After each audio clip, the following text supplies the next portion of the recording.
तो peer assessment involves students taking the work of their peer against set assessment criteria। इसका मतलब होता है, हम लोग peer का मतलब पहले समझ लेते हैं। peer का मतलब होता है कुछ बच्चे, कुछ स्टूडेंट्स आपस में बैठ के कोई से सब्जेक्ट में पढ़ के अपने आप को जज करते हैं कि हमने कितना सीख लिया है और कितना रह गया है। जैसे कोई सा चैप्टर है, उस कोई से चैप्टर से वो लोग अपने आपस के अंदर में सवाल पूछते हैं और एक बच्चा दूसरे बच्चे से सवाल करता है कि मैं आपको 10 क्वेश्चन सवाल कर लेता हूँ, फिर दूसरा दूसरे को पूछ लेता है। इसका मतलब ग्रुप में 5, 6 या 10 बच्चे बैठे हैं और वो लोग आपस में सवाल एक दूसरे को पूछ रहे हैं।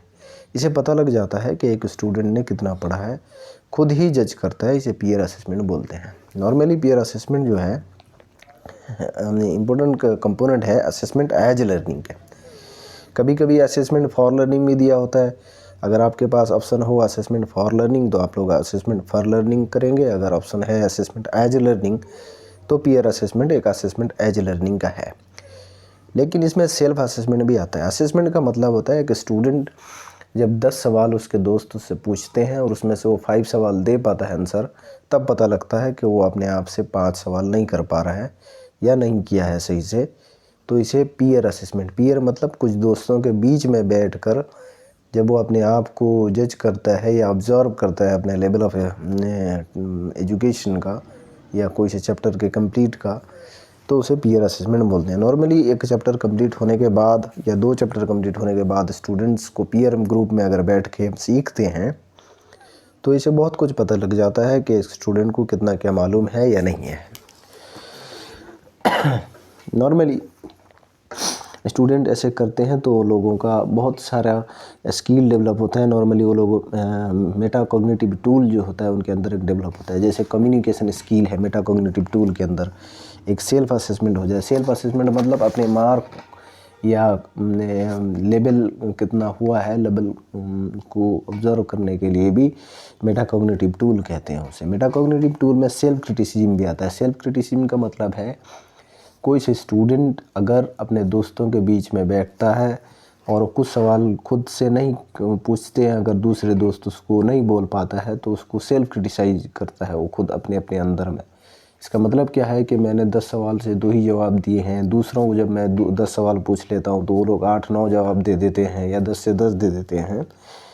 तो ये सेल्फ क्रिटिसिज्म के अंदर आता है। सेल्फ क्रिटिसिज्म में एक स्टूडेंट खुद को ऑब्जर्व करता है कि मैंने इतना सवाल का जवाब नहीं दे पाया या एक कॉन्सेप्ट को नहीं समझा पाया। जैसे अगर कोई पूछता है रियल नंबर क्या है अपने दोस्त से, वो रियल नंबर नहीं समझा पाता है, लेकिन वो जब पूछता है कि नेचुरल नंबर क्या है तो सामने वाला समझा देता है। अगर नंबर के चैप्टर से डिस्कशन हो रहा है मैथमेटिक्स में तो ऐसे हो गया। और भी बहुत सारा चैप्टर्स हो सकता है, जैसे कोई भी दूसरा सब्जेक्ट है तो उसमें स्टूडेंट अपने आप खुद को ऑब्जर्व करता है, उसे मेटा कॉग्निटिव टूल में आता है। मेटा कॉग्निटिव टूल में और एक चीज़ भी डेवलप होता है, कम्युनिकेशन स्किल। इसमें एक स्टूडेंट दूसरे स्टूडेंट से बात करना या ग्रुप में बैठ के बात करना भी सीख जाता है, जिसे हम लोग कम्युनिकेशन स्किल कहते हैं। ये पीयर असेसमेंट से ही डेवलप होता है। Peer assessment is a powerful tool of metacognitive metacognitive tool. Metacognitive tool एक पावरफुल मेटाकॉग्निटिव टूल है जिससे हम लोग बहुत सारा चीज़ डेवलप कर सकते हैं एक स्टूडेंट के अंदर। जैसे सेल्फ असेसमेंट हो गया, कम्युनिकेशन स्किल हो गया, स्किल डेवलपमेंट हो गया, सेल्फ क्रिटिसिज्म हो गया, बहुत सारा चीज़ आता है। तो पीयर असेसमेंट में रिफ्लेक्ट करता है ऑन देयर ओन एफर्ट। इसका मतलब यहाँ पे स्टूडेंट खुद को ऑब्जर्व नहीं करता है, लेकिन खुद को भी तो करता है ऑब्जर्व, लेकिन अपने दोस्तों को भी ऑब्जर्व करता है कि उन्होंने कितना पढ़ा है, उन्होंने कितना मतलब सीखा है। अगर मैंने उनसे 10 सवाल किए हैं एक किसी दोस्त से तो वो दे देते हैं आंसर 10 से 8-9, और वो लोग जब मुझको पूछते हैं तो मैं कितना दे पाता हूँ। इससे वो खुद अपने आप को भी ऑब्जर्व करता है। पीयर में अपने आप को ऑब्जर्व करता है या अपने आप को एसेस करता है।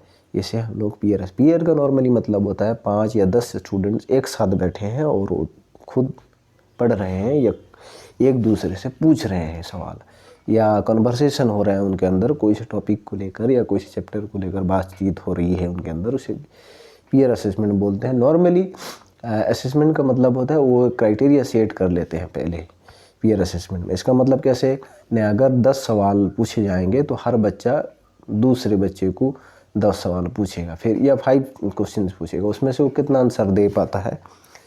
फिर इसी बेसिस पे बात बताया जाएगा कि किसने अच्छा किया है। सबसे अपने अंदर ही डिसाइड कर लेंगे वो लोग कि मैंने बहुत अच्छा किया या उसने बहुत अच्छा किया, तो इससे पता लग जाता है। ठीक है।